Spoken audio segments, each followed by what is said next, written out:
Hey everyone, and welcome back to the Pursuit Podcast. I'm your host, Jordan Antonair, and on today's episode, we are joined by Dr. Mike Tonkovich from the Ohio Department of Natural Resources and Dr. Leeza Bercaw from the Ohio Department of Agriculture. We discuss the Ohio Wildlife Council, how the state evaluates herd health, the balancing act of herd management, and our current situation with CWD and what the state is doing to mitigate an outbreak. Please welcome Dr. Tonkovich and Dr. Bercaw.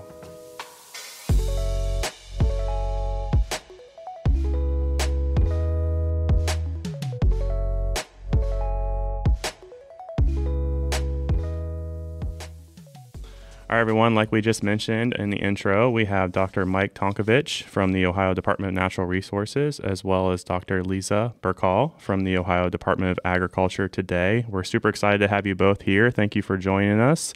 Before we get started here, I'm going to call you Mike just for the sake of talking here. But Mike, can you please go ahead and introduce yourself as well as your background in ODNR? Let me get my radio voice. Well, let me get a voice. How about that?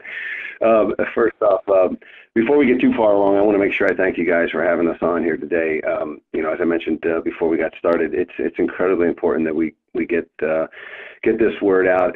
Any opportunity to communicate to our sportsmen and women is vitally important to me. So I'm happy to be here. You guys are doing us a favor by having us on. So with that, yeah, Mike Tonkovich, Ohio native, born and raised in Northeast Ohio. Grew up in Warren, left there long time ago, let's just say.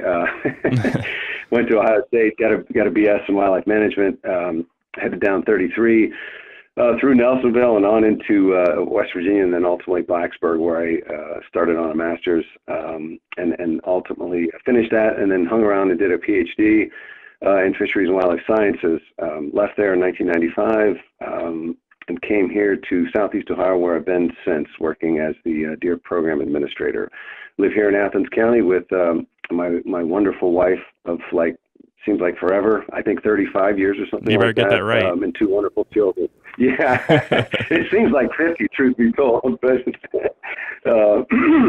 But anyway, two wonderful children, one about to graduate from college, another junior here in mechanical engineering at OU. So that's enough about me. Awesome. And Dr. Bercaw, if you could, please. Hi, this is Dr. Bercaw. I'm a veterinarian with the Ohio Department of Agriculture. Thank you for having me on your podcast today. I'm excited to be here. Like Mike said, I'm excited to be talking about this. I think this is a great opportunity to talk about how ODNR and ODA are working together for deer populations and for CWD. So thanks for having me. A little bit of self. Yeah. I am from Ohio. I grew up in Springfield, Ohio. I grew up in agriculture on a beef and grain farm. I went to Ohio State and got a BS in chemical engineering. And then I went back to Ohio State for veterinary school. I worked several years in private practice in North Carolina and then in an animal shelter. And then I worked several years in meat inspection. So I really enjoy wildlife and I have a lot of interest in epidemiology. And so that's kind of what led me to this position here with ODA. We've got a couple Buckeyes with us. So we won't talk about your time at Virginia Tech, Mike, but it's okay. No, I'm just kidding. All right, so let's go ahead and get started. I'd like to talk about the 2022-2023 deer hunting proposals. I know as we're recording this, we're just a few weeks past the proposal to the Ohio Wildlife Council in terms of what to look forward to this year. So, Mike, if you could kind of give us an update on the deer herd and kind of what led your proposal. Yeah, great. So it's as far as regulation changes go, guys, it was a rather quiet year, I think, in my opinion. Really, the only thing that we've got a couple of things going on. We'll break it down into two pieces. Number one, we've got some changes proposed for our disease surveillance area, and we'll talk, I'm sure, at length about that here later on in the podcast. But the other is really just a handful of counties, 18, I think, in total, that were moving bag limits either from 1 to 2 or from 2 to 3. And it's worth spending a little bit of time on that, guys. It may seem like it is rather simple stuff, but I think there's there's some friction being generated out there as a result of these regulations, and largely because of the what seem to be inconsistencies, and I'll speak to that by comparing a handful of western counties with a group of eastern counties, if you will. So we've got several counties along the Indiana border. I'll just pick on Darke. Darke County is a great poster child for that group. That if we propose to move those counties from a 2-deer bag to a 3-deer bag, and at the same time, others are wondering why, traditionally, the large deer harvest counties like Hocking, Benton, Jackson, for instance, are staying in a 2-deer bag. So I'd like, if I can, just take a couple minutes to address that, because I think that's it's so important for people to understand what's driving that. Because I think on the surface, folks are looking at, for instance, an average buck harvest in Darke County of maybe 300 deer, 350 deer, and maybe 3 or 4 times that amount in those other eastern counties, those typical big deer counties, the Jacksons, the Hockings of the world. And so what's happening there, guys, is that we have to, in order to understand that, provide some context for those regulations. We've got to roll back the clock just a little bit to 2015. We have that year we ran a production landowner or farmer survey. Actually, it was done by the National Agricultural Statistics Service. Wonderful survey for us. We actually reached over 10%, almost 10% of Ohio's farmers that year. Just under 10,000 farmers participated in that survey, and roughly 6,700 hunters. Long story short, long survey, but one question that mattered most was, do you feel there are too few, too many, or just about the right number of deer where you work, in the case of farmers, and where you hunt in the case of hunters, right? So we asked farmers and hunters from every county in the state were given an opportunity to tell us what they thought. I'm going to round some numbers here just for the ease of discussion. But farmers in Darke County that we surveyed, about 20% of them said that they thought there were too many deer. Okay, so that in our world represents dissatisfaction, right? Yeah, I sure. think it's easy for folks. Too many, dissatisfied, right? Again, these are round numbers, but close. 50% of the hunters from Darke County said, hey, too few deer where I hunt. So that also represents dissatisfaction. So as an agency that is driven to try and balance the interests of both the hunters and farmers, our take-home message from that survey was, all right, 50% of our hunters are unhappy, 20% are farmers. If we grow the deer population just a little bit in that county, what we'll see when we come back to survey these folks is that theoretically we should see a few less dissatisfied hunters and a few more dissatisfied farmers, right? We've put a few more deer on the ground, which is probably going to make a few more farmers unhappy and a few less hunters dissatisfied with things. And so that was our mission. That was also the mission in many of our eastern counties, that group of 3 counties that I mentioned, right? Do the same thing. We had this nearly similar results. So the point is that what we've seen in Darke County and many of those counties that we've proposed to make bag limit increases is that we've seen that growth. We have actually witnessed through buck harvest increases, very significant increases in the buck harvest, which is tied ultimately to the population. So in order to address that, if we do nothing, that's going to continue to grow. The herd will continue to grow, and we're going to completely flip-flop things. Instead of having nearly equal numbers of farmers and hunters dissatisfied, we'll end up with 50% of our farmers saying, hey, too many, and 20% of hunters saying too few. So we don't want that to happen, right? We'd like to land somewhere where we have equal numbers of dissatisfied folks. So long story short, we saw growth over there. We have to address that. The only way to address that is to increase the bag limit. Not seeing that kind of growth in those other counties. So there is no reason to turn up the heat in those counties. The increases in those western counties, I assure you, will be temporary because they cannot handle a 3-deer bag for more than a couple seasons. So that's really in a nutshell. That kind of, I think the final message there is it's never, ever a good idea to compare one county against the other based solely on the size of the buck harvest. You have to understand what's driving those decisions, and hopefully that explanation helps a little. No, and I've heard you on a previous podcast as well when I was kind of studying up on kind of your message, and the one thing I took away, and you kind of touched on it here, but your challenge or your goal as a department is to maximize recreational opportunity versus minimizing conflict. Now, people can think of conflict as far as, traffic, but you also have a conflict in terms of, the ag related area as well. So that's kind of, you touching on that is perfect. Yeah, I think Dr. Bercaw would agree. We live in a very, very agricultural state, and so that's really where conflict comes down. Where the rubber meets the road in Ohio is conflict with agriculture, and obviously we have to find that balance between. And this is what's really interesting about this, guys, is this is something that existed back in the 40s and 50s. One of the 4 years after deer hunting returned to Ohio, deer hunting returned to the state in 1943. Roughly 4 or 5 years later, they were proposing an open season on white-tailed deer, where deer existed in the state simply because of conflict with agriculture. So it's nothing new. It's something that we've dealt with for a long, long time. Yeah, and actually, in our very introductory podcast, we had our CEO Todd Vance on here, and he was telling us when he was a child in Westerville, near Black Lake, Westerville, Gahanna area, there were no deer, and they had to go down to your area near Athens to even try to find doe at that point. So it's interesting to see how much we've changed just over a short period of time, relatively speaking. So one thing I did want to kind of touch on is so you have these proposals, you do your studies for, year to year, and then you bring that to the Wildlife Council. For some of us, I didn't necessarily really even know there was the thing for the Wildlife Council until we started having conversations about getting you on. How does that process work? And ultimately, how does the Wildlife Council make decisions that, ultimately affect the season? Yeah, so great question. It really boils down to this.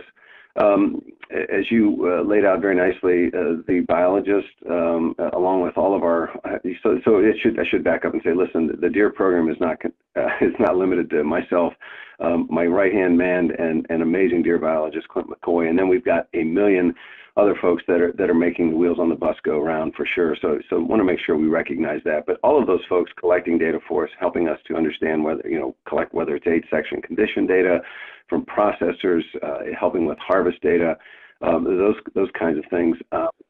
That information, we sit down at the end of the season and start compiling and looking at where the deer population is projected to be relative to our deer management objective, just as we just went over with the case of Darke County. And then so we'll make a handful of we'll make recommendations. They'll go up to my boss. They will ultimately be vetted with our senior staff there in Columbus on Morse Road there at Fountain Square, and then ultimately it gets delivered to Wildlife Council via presentation by my boss typically, and so we are now they will review, they will ask questions, provide comments, provide feedback, and then what happens. So this is the 8th or 9th of February. We're now in the public comment period where our constituents can provide comments on those proposals, and we will absolutely positively take a look at those. Those will be compiled, summarized, and then we will consider those comments in light of the regulations that we proposed. We may go back and adjust. We may tweak. We may do nothing. But that's how the process works. Awesome. And who makes up that council? Is it just the people within? Yeah, those are folks appointed by Governor DeWine in this situation. Some of them have been obviously been around for a while and appointed by previous governors, but they're appointed by the governor. Forgive my ignorance here, but I believe both parties have to be recognized or represented, I should say, on the council. And so I think it's a good mix of folks from all sorts of backgrounds. I think there's got to be a farmer on there, a producer, I should say, and there may be some other requirements that I'm overlooking. But folks from a variety of walks of life are on the Wildlife Council, all appointed by the governor. Yeah, and so kind of going back to Darke County, so I'm familiar with that area just from previous employment, but so you have Darke and Mercer in those counties, which, even where Dr. Bercaw is there in Clark County, it's obviously heavy ag. And so to go back to those comments, what comments that you may receive from someone near your neck of woods in Athens, which isn't as big of an agricultural industry area of the state as opposed to the western side, you have to kind of really balance what you're seeing there as well. Yeah, and you have to, again, everything is done. We manage 88 counties. That's one thing that needs to be clearly understood by our listeners, is that we manage 88 counties, not a single statewide deer herd. We never talk about a statewide deer herd. We don't talk about statewide population numbers. Now, we may talk about some trends. It took a long time. I think a dozen years before I could finally convince folks that we should get away from doing a statewide population estimate, because it's nothing but trouble. So it's important for folks to understand that we don't look at what's going on in Darke County when we're looking at Jackson County, and we don't look at what's going on in Adams County when we look at Ashtabula County. In fact, we don't even look at what's going on in Lake County when we look at Ashtabula County. It's all done with, I guess you could say, within a vacuum. This is a question I kind of had for you later, but it all kind of ties into this a little bit too. In the previous podcast I heard you were on, we were talking about the harvest records. I think you mentioned not having, you don't want to see record harvest numbers every year, as opposed to, what's good for hunters versus what's good for the herd. Can you kind of touch on that a little bit?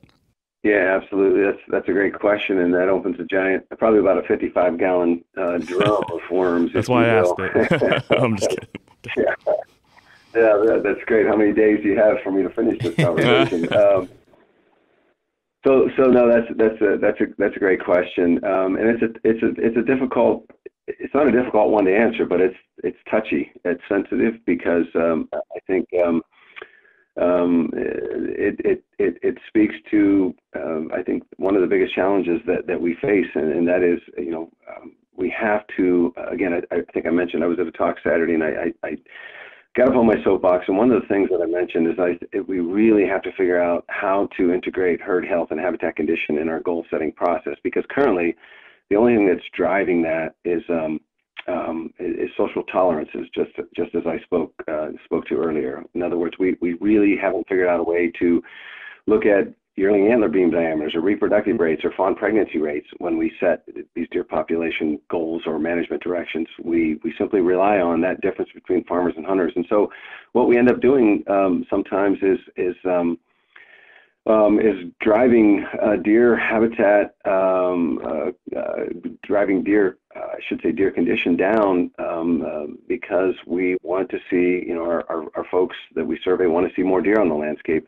And when you have record harvest, that may be great if it's not something that you do 6 or 7 or 8 years in a row. But when you start setting records, that's telling me, and it should be telling everyone else, that we've got a lot of deer on the landscape, and that's not necessarily a good sign. Stability, in my opinion, would be a good thing, but it's hard to have this conversation because everything is so relative. There is no right number of deer to put on the landscape, guys. That's the take-home message. There is no right number of deer, so we have to decide. When I started in 1995, we were seeing significant declines in deer herd condition back then, but the challenge, of course, I could not effectively communicate that to our hunting public because they would go to the Deer and Turkey Expo, and they would go to the Buckeye Big Buck Club, and they would see lots of large antler deer, and they'd say, that guy's lost his marbles. Yeah. Well, I may have now, but I certainly did not back. I still had some sense about me back then. And the challenge, of course, is that you can't talk about things in absolute terms because, just for instance, 1990, 1%, okay, of the reported antlered buck harvest was going into the Buckeye Big Buck Club. In other words, 1% of our antlered buck harvest was recognized as trophy animals. Today, that's a fraction of 1%, okay, a fraction of 1%. But the problem is our antlered buck harvest is 10 times larger than what it was then. So we're still adding, numerically, there's more deer, but it's a smaller proportion of the antlered buck harvest, and it's tough. Percentages are tough for lots of people, and I get it. I totally get it. And so we want to talk about absolute numbers, and that makes it easy to forget about the fact that we're seeing some serious declines in habitat condition and herd health. And I don't mean disease health. I mean just reproductive rates, and I mean antler beam diameters and likelihood of putting a deer in the club. Those things matter. And I'm glad you touched on herd health because that's a perfect segue. I know this was actually a very interesting thing that I never knew prior to this. Again, in doing my research of what you had to say. Can you mention how you judged herd health based on antler beam diameter? Yeah, so interesting story. I got to tell this little anecdote because it's a great little story. So when I finished I was finishing up at Virginia Tech. I was interviewing, as you might imagine, for anything any job that I could get my hands on. And oddly enough, I should have known back then that there's a reason why I shouldn't be doing deer, because the only jobs that I could get interviews for, it seemed, were deer jobs. And while that may seem quite normal, I didn't mention that I had no experience working on deer. I was a deer hunter, but my master's and PhD were on dickey birds and quail, and those are songbirds, I guess. So anyway, I got a call from the Massachusetts Department of Fish and Game in 1994, and they said, "Hey, we'd love for you to come up for an interview. Our deer job is open." I'm like, "Okay, that's great. Let me just tell you straight up front, I have no experience with deer. Zero. I hunt deer. I've killed a few deer, but I that's all I know. I have a really strong quantitative background, but not in deer. That's fine. We won't make this an interview about deer. I drive 1,800 hours or whatever it seemed like back then." Get to the interview. First question: what's the overall best indicator of deer herd health? And I kid you not, that was the very first question on the interview. And I said, "What happened to this is not an interview about deer?" Well, we figured. Long story short, I said I have no idea what the overall best indicator of deer herd health is, and as it turns out, it's yearling beam diameter. Long story short, they said we figured if you could get a PhD, we could teach you deer. So anyway, another gal interviewed for that same job like 5 years later, same exact thing. First question was, and because it's really, really important. So if we look at yearling bucks over the long term, not year to year, but over the long term, and we see declines in beam diameter, we can say something about what's going on with herd and habitat health, because a yearling buck, of course, is like a teenager, if you will. If there's any shortage of nutrition, any impacts on nutrition, antlers are going to suffer first. Everything's going into body growth, okay? The skeletal growth, musculature, that type of thing, right?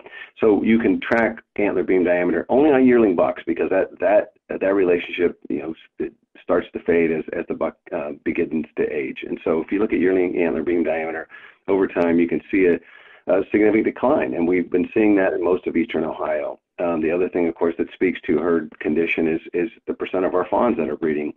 It used to be in eastern Ohio, half of our fawns, one half of our fawns were breeding at 6 months of age. That's down to likely, when we revisit this issue, I think it was like 18% in 2012, which is the last time we looked at it. When we revisit this issue next year, it'll probably be single digits. The reason why? They're not meeting that minimum body weight that they need to meet in the fall or late fall, early winter to breed. They're not becoming sexually mature simply because their body weight is not allowing them to reach that sexual maturity. And that, again, is tied to groceries. It's tied to too many deer on habitat that is not able to support the deer that it was back in the 60s and 70s. Our forests are maturing, bottom line. And we're not seeing that kind of change in western Ohio, but we are seeing some declines in percent fawns breeding. So on the surface, the untrained eye will not see any of this data, because they look around, they see healthy deer, they see does with fawns, but you have to look at lots and lots of data, and you start to see that, yes, there is something going on. So we're talking about all this stuff here, and then I just thought, what could someone do, like a private landowner, if they wanted to ensure future growth of the herd around where they're at? What could somebody do locally, just on their private property to maybe help that out? My first choice would be to support lower deer numbers. Okay, if that's not palatable to the landowner, then he or she will have to improve their habitat. Cut timber, plant food plots, cut timber, maybe plant some food plots, cut timber. But firstly, I would say support our efforts to lower deer numbers on the landscape. That's going to be a tremendous help if you don't want to do anything. If you want to manipulate habitat, cut some timber. Yeah, let's talk about that for a second, though, because I know where you're going to go with that, but I think it's important for the listeners to understand why you're so adamant on the cut timber. Also, when you say cut timber, do you mean hinge cut? Yeah, anything that's going to create, allow sunlight to get to the forest floor and create some early successional habitat. I think that's where we need to go. Is old field early successional stages provide far more food, far better quality food than because right now, a lot of these deer in Southeast Ohio, for instance, are living on, acorns, banking on acorns, banking on those to be there every year when they're not.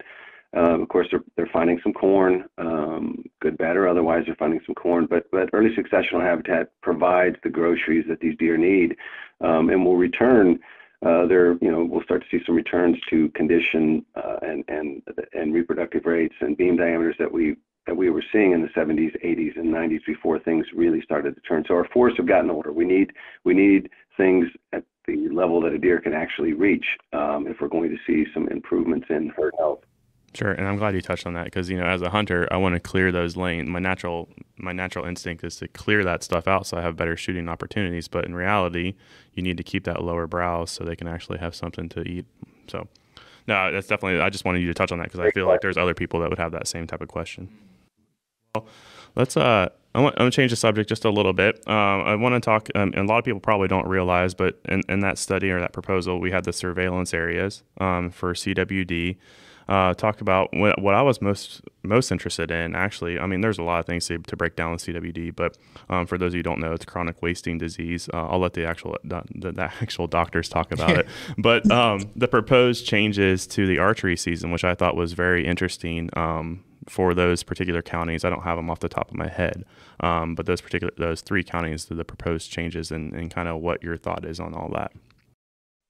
Yeah, so excuse me. So the three counties for our listeners are Wyandotte, of course, which is where we first detected CWD in our wild herd fall of 2020, and then Marion County, all of Marion County, and all of Hardin County. So that 3-county area there would be our proposed disease surveillance area. And the idea there, guys, it's a lot to unpack without just jumping into it without any background or any context. It's hard to understand what we're trying to accomplish. But the long and short of it is, CWD is an incredibly difficult disease to deal with, and in large part, I guess I should say, it's because of environmental contamination. It does not take deer for a deer-to-deer contact for the disease to move around the landscape. In other words, we could remove. Let me just back up. We've had 10 positives. We collected 10 positives, 8 of those this year, 2 of them last year. So we clearly have, we're happy that it's only 10, but we still have some level of environmental contamination. In other words, the disease-causing agent, the prion, which is nothing more than a rogue protein, naturally occurring protein that misfolds. Those deer that are positive, some of those old, some of those young, have been shedding prions for who knows how long, which means that the environment basically is contaminated. So even if we, and I'm going to get this out first, and then we can come back to this. Even if we removed all of the deer from the landscape, which is not what we're proposing to do, of course, by any stretch of the imagination, and repopulated that area, there is a chance that deer could become infected again from the environment. Okay, we don't know what it takes. We don't know what the infected dose is. There's so many things about CWD that we don't know. Okay, but what we do know is, number one, it's always fatal. Number two, 99.9% of the time, when you find it, it's going to spread. Okay, so what we're trying to accomplish right now, if we in fact have found the area, the focus, if you will, of the infection, and we believe that we have from all indications, so what we're trying to do now is slow the spread by eliminating all of the positive deer that we can possibly eliminate. In other words, that doesn't mean shoot all the deer. It just means we're going to do our best. We've tested roughly 1,000 deer from that 600 square mile disease surveillance area, and 8 of them are positive. So we don't know. There may only be 1 or 2, maybe 3 positives left on the landscape. But if we can remove those, number one, they can't disperse. Number two, they can't spread prions. And number three, they can't have positive fawns if, in fact, some of these positives are does out there. So they can't have positive fawns to perpetuate this. So our hope is that with some targeted removals that we have planned, hopefully in this next month, if there are any other positives left there, and we're going to focus on those areas where we had positive. Research has shown unequivocally that if you have a positive, you're most likely to find another positive within a mile, no more than 2 away from that positive. So we're going to focus on properties that sit very, very close to the positives that we've discovered to date. Okay. Hopefully, we won't find any more, which would probably tell us that we may have eliminated all the positives. So what we want to do then, the next thing is to reduce the deer population to levels, and this is not permanent. Folks need to understand, first and foremost, we're not talking about something permanent. We're talking about giving the area. So in other words, think about going out there and spreading some prions, and then taking the deer away, and hopefully those prions become locked up in the soil. They bind to the clay particles, and become unavailable to deer that are in the area. So our hope is, number one, remove the positives. We can't remove the prions, obviously. We can't go in with the prion back and suck them up. We have no idea where they're at and how to get them out of there. But if we can reduce the deer population to a low level and prevent further infections, then we can prevent two things. Number one, it growing in that area, and number two, it's spreading to other areas of the state. So that's what the plan is. And by providing those additional harvest opportunities on top of what we're doing, hopefully next month with Wildlife Services, removing some more deer, we can reduce that population, provide opportunity, and again, it's all temporary. This is designed to give the prions, if you will, a chance. I guess let's just say give the chance for the dust to settle in that area, and then we'll let the deer population perhaps return to levels that we're seeing right now. Do you? In time. Have you taken away, like, so states, Wisconsin comes to mind. Have you taken away any type of thing from what they clearly have a larger CWD problem, and as northern states? Have you talked to anybody through there? Have you looked at some of the studies that they've been doing or research to kind of help develop your own plan here and to mitigate? Yes, that's a great question. So we were state number 25 on the list of possible states. So we've had 25 again, and I've been around for 26 years watching other states manage, some better than others. And first and foremost, guys, we have to be clear on one thing. I've got some great friends. There's some amazing scientists, some amazing health practitioners in the DNR there in Wisconsin. But oftentimes that doesn't matter. It comes down to what the hunters want. We work for you guys. Sure. So oftentimes that we talk about balance. We talk about balancing farmers, and we talk about balancing farmers and hunters' preferences. Everything we do is about a balance. So Wisconsin got off to a great start, and things kind of got south. Went south pretty quick. Folks didn't like their approach, and so they shut it down. And so CWD grew and spread very rapidly in Wisconsin. So I don't like the fact that Wisconsin. I'm not saying you were doing it, but sometimes folks will they want to pick on Wisconsin and say this is the state that's done everything wrong. Well, Wisconsin tried to do things right. In fact, they did. Most states that followed Wisconsin tried to do the same thing, sharpshoot deer, reduce deer populations.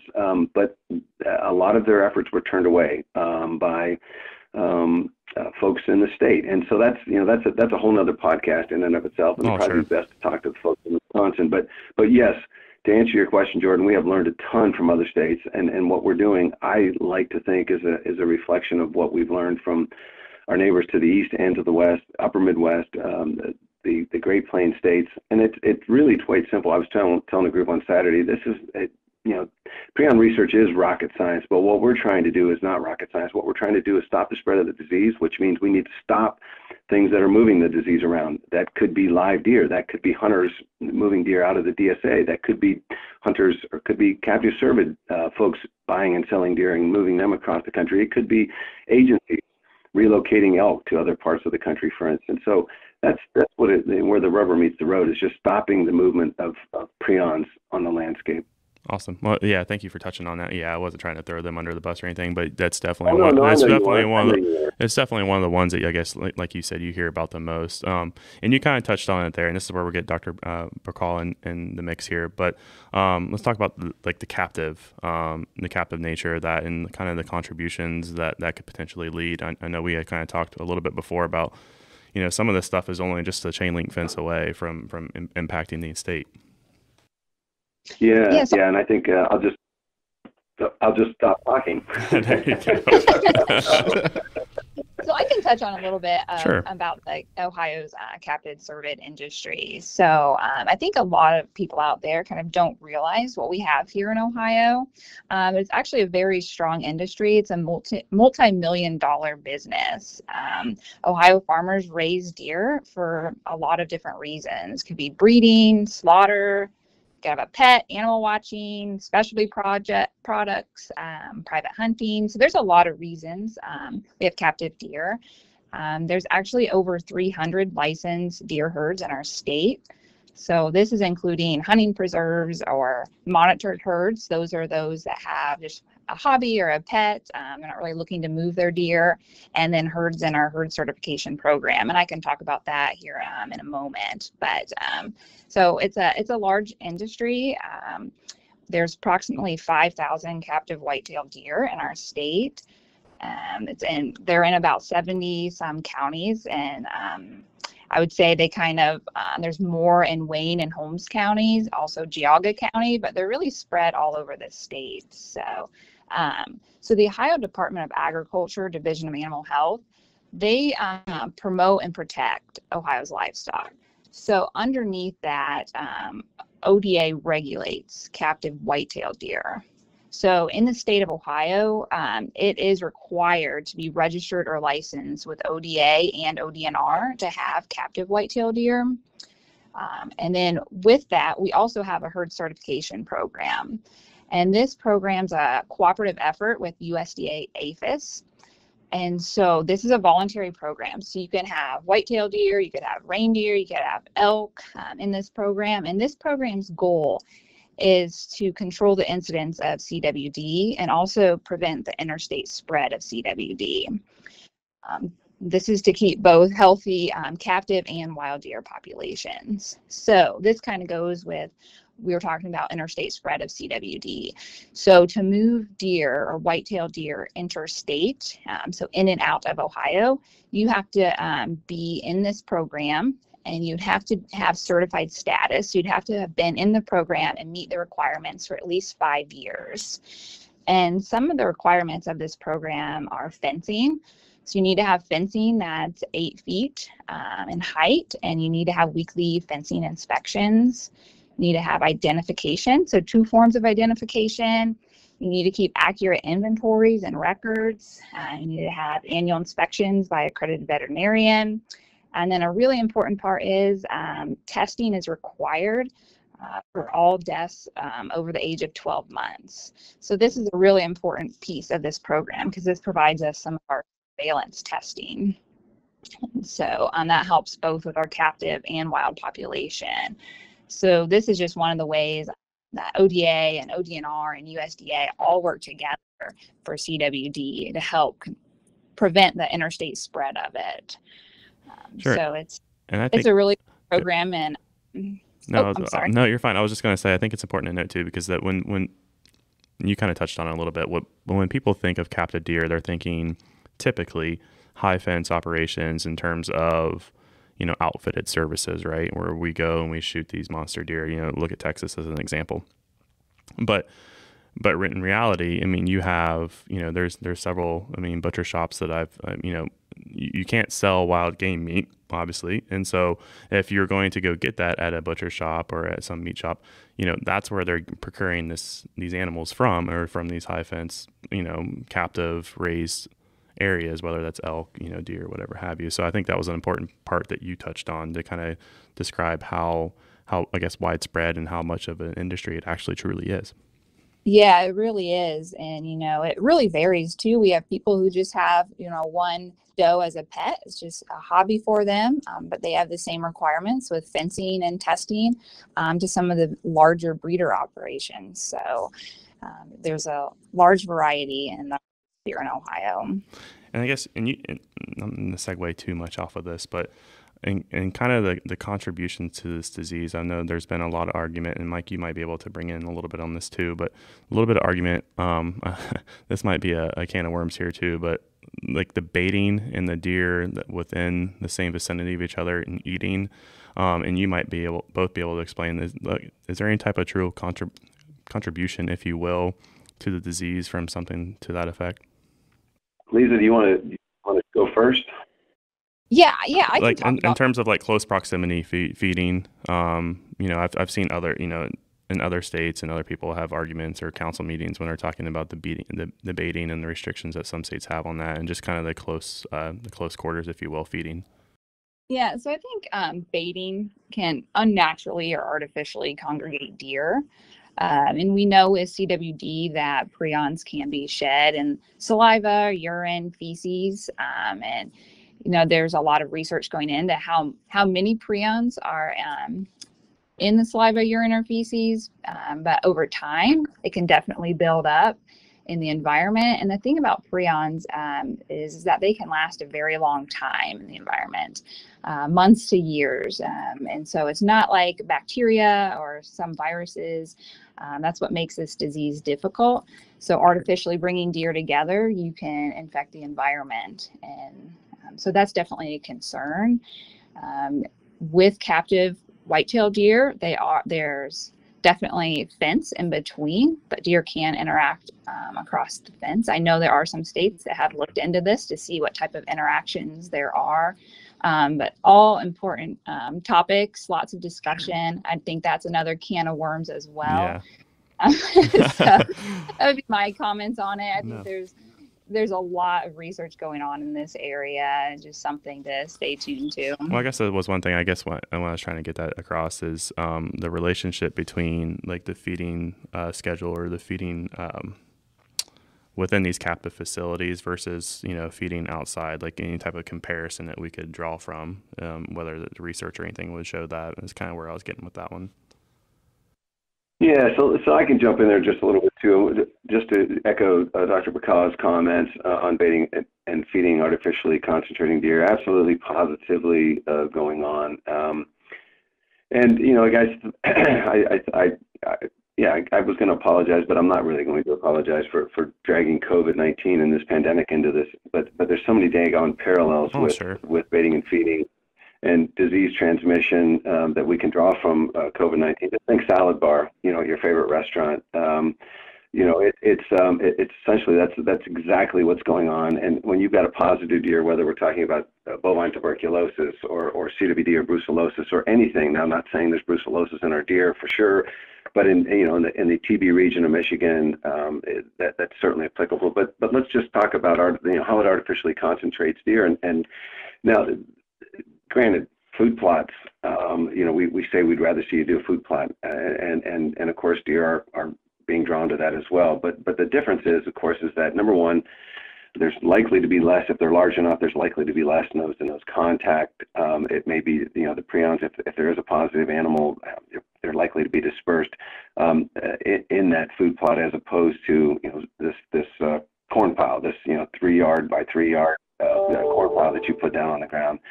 It's just, and then there's of course all the challenges that come with it. In a state like Ohio, if you bait, more than likely your neighbors are going to have to bait because property size is so small that they cannot be competitive. And I get it. I completely understand it. I mean, if you're drawing deer, you got 33 acres, your neighbor's got 40 acres. If you've got a bigger corn pile, chances are really good you're going to see more deer than he is. So he puts he or she puts their corn out. So that's something that we really have to, we have to deal with. Giant industry, which means it's going to be difficult to do away with something like that. There was a time, of course, where that would have been a whole lot easier because when I joined the agency in '95, most people didn't even know baiting was legal. No one baited. And so that horse left the barn or the ship has sailed, whichever you prefer, and getting it back is going to be very, very difficult. Interestingly enough, I think this year more than ever in my career, I've had a number of people reach out to me saying, listen, I would be happy to stop baiting if everybody else, would you consider a baiting ban, blah, blah, blah. And so, that's something that we that's going to have to be a grassroots effort. That's a hot potato that I don't think this agency is. And that leads back to the conversation that we had earlier about balancing your relationship, with not to throw Wisconsin under the bus again, but to balance out that relationship between what you guys are doing and the hunters that ultimately kind of help you make those decisions. Yes, that's right. I mean, it's the reality is it's driven. A lot of what agencies do is driven by hunter demand and hunter desires, right? At the end of the day, let's just be honest with each other. That's the way things work, right? And so we need our job or our role as an agency and ODA's role would be to educate and help folks understand why this is not such a great idea. In the short term, yeah, this is great. I get to kill deer. I get to see them in January because I got a bait pile. But what damage are you doing? What is the long-term cost? And that, unfortunately, that oftentimes we tend to, as a society, don't look down the road for most of what we do. We want to know how it's going to impact me right now, and baiting is good. Half of our hunters bait, and most of them support it. Yeah, I mean, and I'm a person here who has too. I mean, I'd be lying if I said I hadn't. I mean, it's a legal tactic, so why not try to utilize it? But you know, even this is kind of even selfish for my own regard too. But like, you know, trying to learn how I can, you know, change or affect the ultimate herd, if you will, by the actions that I'm taking. So if I need to bait, should I? If I can get it done without it, then that's probably more the appropriate approach, if you will. So that's kind of why I was trying to bring that in What's too. important is that we understand that it's exciting to see deer on a camera, you know, and to get them on a camera, oftentimes it takes bait. So we understand that, and that's the thing that you know, listeners have to keep in mind, is that we appreciate that, because if we take everything fun out of hunting, baiting and feeding, no natural urine products, you know, you can't do this, you can't do that, you got to check your deer here, you can't take it there. All of a sudden it's like, you know what? I'd rather play pickleball or badminton or take up golf, right? Because this has just become too complicated, and we can't afford for that to happen either. So that's what folks need to understand. We don't talk out of both sides of our mouth. If we, you know, here I'm telling you, we need to stop baiting and feeding. We need to do this. We need to do that. Well, the reality is we have to. What I would prefer to do is educate people, have them come to us and say, listen, we think it's a great idea to get rid of baiting and feeding, and then we'd be all in favor of that. But we have to balance this. You know, this real loss of hunters that we're seeing not only in Ohio but nationally, with protecting the resource. Again, everything is a balancing. You can't believe how well I balance. Sure. No, sure. Oh yeah, I've exactly. Got my own, and right. I mean, we have to balance everything. And that's a tricky question. So I'm glad. I appreciate that you answered it, because I knew that was kind of a tricky question to answer. Yeah, and I will just add that I think it's also important to note that chronic wasting disease is a chronic disease. So the deer can appear healthy for months before you could see clinical signs. And while they're appearing healthy, they can actually be spreading infectious prions into the environment. So that's one thing with baiting. You know, you may see, you know, all the deer look healthy. Doesn't mean that they couldn't be positive and be spreading prions. Exactly. Yeah, exactly. So, so if we, okay, a couple more here for you real fast, and let you get you guys going. But, so if someone was looking not to bait, and this kind of goes into tactic a little bit, what kind of food sources, and this is probably more for Mike, but what kind of food sources should someone be looking towards throughout the year? You know, if they're trying to get more of a natural habitat, if you will. Yeah, you know what? I'm going to be totally honest with you guys. We have some amazing staff that can help with the habitat stuff. Okay. Sadly, when I took this job in '95, I got assigned to a desk, and that's pretty much where I live. And of course, bigger issues, statewide issues, and managing deer in 88 counties, which has really taken me away from the opportunity to, you know, get my hands dirty, literally, in food plots, and understand that literature. So there's, you know, other than just you know, setting back succession, you know, that's obviously an easy one for everybody to do. But if you do have questions, the listeners have questions, I would strongly encourage them to reach out to some of our very capable private lands consultants and our wildlife management staff who are more than happy to help with those kinds of questions. Yeah, and we actually talked to. Because I'd be doing them a disservice if I tried to. No, you're fine. Obviously, on the turkey side of things, there is some big changes this year as well, and so we talked to I think it's Dr. Mark Wiley about that. Yeah, Mark Wiley. Yep, and he led us to a very interesting conversation about reaching out to these these state workers to help you actually, you know, with your habitat management, if you will, to give you recommendations, what have you. So if you're a listener and you would like to know that information, a lot of the same stuff applies to both species. So if you want to go back and listen to that episode, you can definitely check that out. Also, we can put links in the notes here so that if you want to find that resource, you'll be able to find it a lot faster if you want to look in the notes on the episode here. Last thing here. So let's say I'm a hunter and I am hunting in Marion County. I actually hunted in Richland last year, so I'm right next door. And let's say I harvest a doe or a buck and I suspect something with CWD. What kind of process does the hunter need to take once they've actually taken an animal that may be positive for the disease? Okay, so great question. As Dr. Bercaw mentioned, unfortunately, 99% of the deer that you're going to see with CWD are going to look perfectly fine. So a hunter is never going to know that he's killed a positive deer until the test results come back from the laboratory. So, but that said, if a hunter has concerns, of course, we have we have mandatory testing days I call it a DSA. When I say that, I'm talking about the disease surveillance area. So in those 3 counties, most likely there will be a couple weekends in November and perhaps the 7-day gun season. That's what we had this past year, where hunters that harvest deer in that DSA are going to be required by law to present their deer at an inspection station where staff may be working, or they can leave if they so choose to. We may have as many as 25 self-serve kiosks. Those are basically self-serve stations scattered around the DSA that hunters can drop their deer head off if they're not in, if it's a doe, for instance, or if it's a small buck and they're not interested in the antlers, or they've already skull capped it. They could complete some very simple paperwork, drop their deer at that inspection station or the self-serve kiosk. And then even outside of, so that's during the mandatory days, outside of the mandatory days, so a hunter would not be obligated to have their deer tested outside of the mandatory testing days. But if they're so inclined, they could still use those self-serve kiosks, because those will be available likely starting in mid-October. Okay, so if a hunter kills a deer, and our great partners at ODA would be available even before October 15th. I want to make it clear that testing is still an option. It's a little bit more challenging. We'd have to work either with have the hunter work with one of our taxidermists, work with one of our work units or our district offices, or work with the Department of Ag. They tested probably a dozen deer for hunters this year, and will be available to help us with that again, and will likely be taking, fingers crossed, a much bigger role in CWD testing here in the state in the very near future. So lots of options available. Let me just say this, and I'll finish up. If there are questions, please don't ask the internet. Do not ask the internet. Call your district office. Talk to your county wildlife officer. Ask for help. Do not ask the internet. You couldn't say any better, because the last thing we need is a bunch of WebMD deer research. Yeah. Yeah.